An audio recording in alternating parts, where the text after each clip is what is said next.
This is Joe Zone, sports director here at Channel 3, following up today's big breaking news story. Jim Mora leaving UConn football and now on his way out to Colorado State. This story broke overnight, and right now we're going to go out to Denver, the Denver Post, where Troy Renck, a columnist there, was on this story from the beginning. Troy, I think people around here just want to know how this happened so quickly.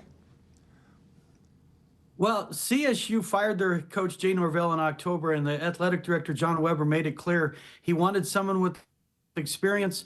They wanted someone that could bring them into the Pac-12 for their first season next year. Jim Mora checks a lot of those boxes.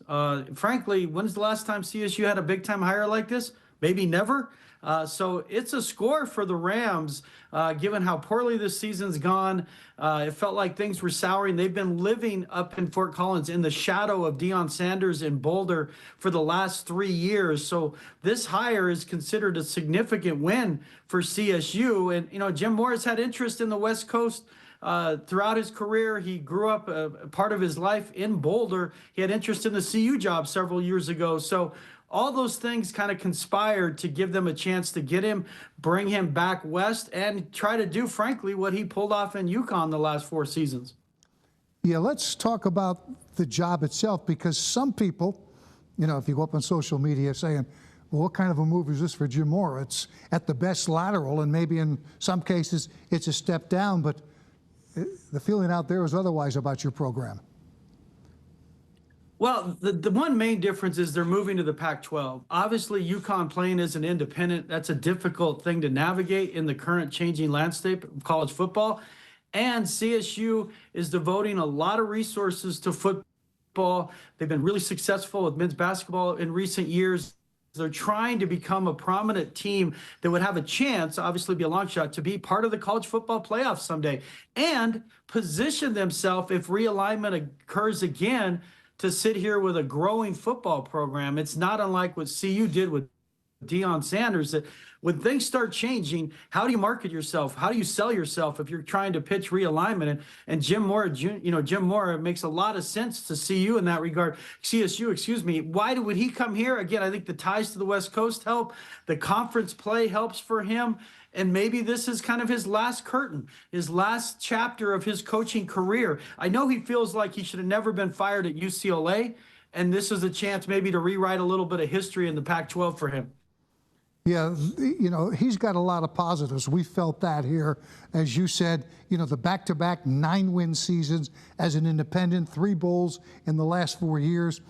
The thing I am really impressed with is how he navigated the transfer portal. He got in there, you know, UConn doesn't have the big nil dollars that other schools have, but he figured out how to get into the portal. This is a guy, you know, a traditional coach who had to change the way he does things, got into the portal, brought in players, and then coached them up. It sounds like that's exactly what they need to do at your place. Yeah, the problem with CSU is Jay Norvell, good man, just became a bad fit. He was trying to do it the old-fashioned way. Go get these, you know, really good high school recruiting classes of a bunch of 3-stars and turn them into great players in 3 to 4 years. That's not how you typically can do it anymore, because ADs don't have the patience. And CSU put a new stadium in on campus in 2017, and they just keep cycling through coaches. They need stability, and they need, as you mentioned, someone that can go into the portal and get guys who are going to make him better next year, because he's inheriting rubble.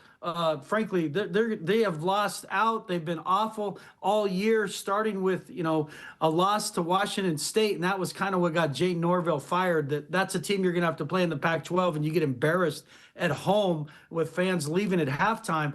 But you're right. With Mora able to navigate the portal, to bring in and change it quickly, and you look at some of the players he's brought in, you're talking about guys who are up for postseason awards. Their offense is just practically, they made passing a kidney stone look easier than passing the football this year. They need a little bit of excitement. They need an appealing product, and they need a guy that's done it.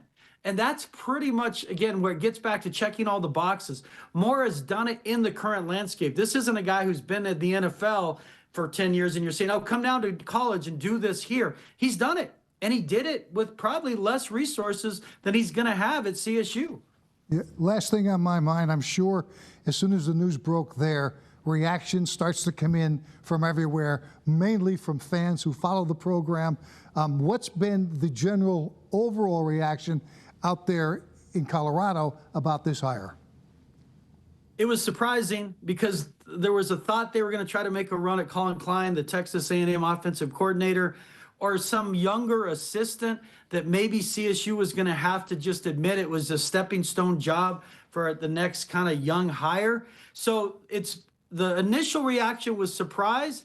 And generally, social media can be a bit of an echo chamber, but it's been embraced by CSU Rams fans. It's considered, a big time name for a team that's trying to get involved in big time football. And remember, in context with what they've lived with the last 3 years of in Deion Sanders' shadow, this gives them not equal footing, but a guy you can point to that people know. He has name recognition. He has success, way more success, frankly, than Deion Sanders has in college football. So it's being embraced. It's just they're trying. I mean, it's the holiday. Kids are off campus. It's the timing's weird. But generally speaking, this is being warmly embraced. Like, wow, CSU's really going for it. They were serious and had a plan when they fired Jay Norvell that they wanted something better. And on paper, Jim Mora is an upgrade clearly over Jay Norvell. All right, Troy Renck, Denver Post, thank you so much. On the ground there in Colorado today with the big news of their hire, our loss here at UConn. Thanks again. And we will be following this story all day long, online and on the air, WFSB Plus, WFSB.com. I'm Joe Zone.